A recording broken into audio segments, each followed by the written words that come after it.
Pernah gak sih teman-teman dapat tugas yang deadline-nya lama banget? Jadi bingung deh, mau nugas dulu atau rebahan dulu ya? Soalnya kan deadline-nya masih lama.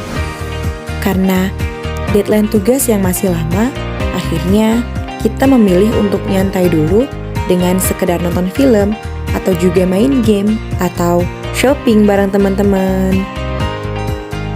Atau juga ngegalau karena di ghosting doi.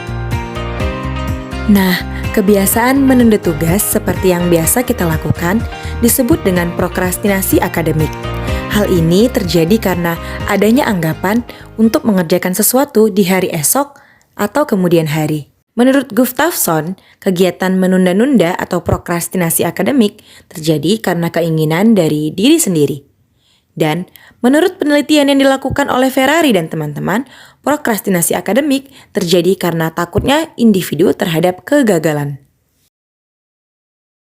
Hasil penelitian dari Solomon dan Rothblum pada tahun 1984 menunjukkan bahwasanya 46% mahasiswa melaporkan prokrastinasi akademik saat menulis makalah, 30,1% ketika membaca tugas mingguan, dan 27,6% ketika belajar untuk ujian. Ellis dan Naus pada tahun 2006 mendapatkan bahwasannya penelitian tentang prokrastinasi dilakukan oleh lingkungan akademik. Kurang lebih terdapat 70% mahasiswa yang melakukan prokrastinasi. Hasil penelitian dari Bruno menunjukkan bahwasannya sekitar 60% mahasiswa mengalami prokrastinasi. Bahkan perilaku tersebut telah dianggap sebagai kebiasaan dalam kehidupan mahasiswa. Penelitian ini dilakukan pada tahun 2013. Di sisi lain juga ada penelitian dari Ellis dan Naus pada tahun 2007. Hasilnya menunjukkan bahwasannya terdapat 80-95% mahasiswa terlibat dalam perilaku prokrastinasi, dan hampir 50% mahasiswa diantaranya melakukan prokrastinasi secara konsisten. Penyebab seseorang menunda tugas, yang pertama faktor dosen, seperti dosen memberikan tugas yang terlalu banyak, dosen kurang menyenangkan, dan juga dosen kurang bisa memberikan penjelasan. Yang kedua, faktor lingkungan akademik, seperti teman yang suka menunda-nunda tugas dan teman yang kurang bisa bekerja sama. Yang ketiga, institusi seperti regulasi kampus yang terlalu longgar dan kurangnya referensi di perpustakaan. Hal itu sesuai dengan apa yang diungkapkan Fichte dan Baumeister pada tahun 2017 yang menyebutkan bahwa penyebab perilaku prokrastinasi diantaranya sebagai berikut. Yang pertama, adanya pikiran irasional seperti anggapan bahwa tugas harus diselesaikan dengan sempurna. Yang kedua, adanya kecemasan karena kemampuannya dievaluasi, ketakutan akan kegagalan dan sulit mengambil keputusan, atau karena membutuhkan keterampilan orang lain. Yang ketiga, malas dan kesulitan mengatur waktu dan tidak menyukai tugasnya. Yang keempat, adanya perasaan tidak suka terhadap punishment dan reward sehingga merasa lebih aman jika tidak melakukannya dengan segera karena dapat menghasilkan sesuatu yang tidak maksimal.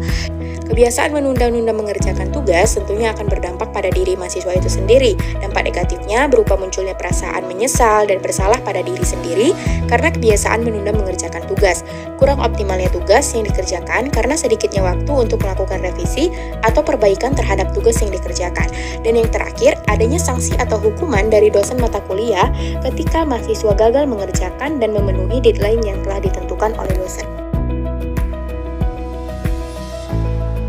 Solusi yang bisa kita lakukan agar kita tidak terus-terusan menunda tugas, yaitu 1. Membuat rencana tertulis. Salah satu penyebab timbulnya perilaku atau sifat prokrastinasi adalah karena lupa atau lalai dalam membagi waktu untuk melakukan pekerjaan dan tugas lainnya secara bersamaan. Oleh karena itu, untuk mencegah hal tersebut, kalian perlu membuat rencana yang nantinya akan membantu kalian dalam mengingat dan membuat kalian menjadi disiplin dalam mengerjakan tugas sesuai dengan waktu yang telah direncanakan. Lalu yang kedua ada meningkatkan motivasi. Nah, kebanyakan orang menunda pekerjaan karena mereka merasa kurang motivasi. Maka dari itu, temukanlah motivasi kalian untuk melakukan kegiatan atau tugas tersebut secara tepat waktu. Lalu yang ketiga ada kerjakan sedikit-sedikit tapi sering. Strategi ini digunakan sebagai upaya mensiasati agar tidak bosan dalam mengerjakan sesuatu, yaitu dengan mencicil sedikit demi sedikit tapi sering. Dan yang terakhir ada ubah mindset. Proses mengubah cara berpikir maupun mindset pada seorang individu pastinya tidak semudah dan yang dikatakan.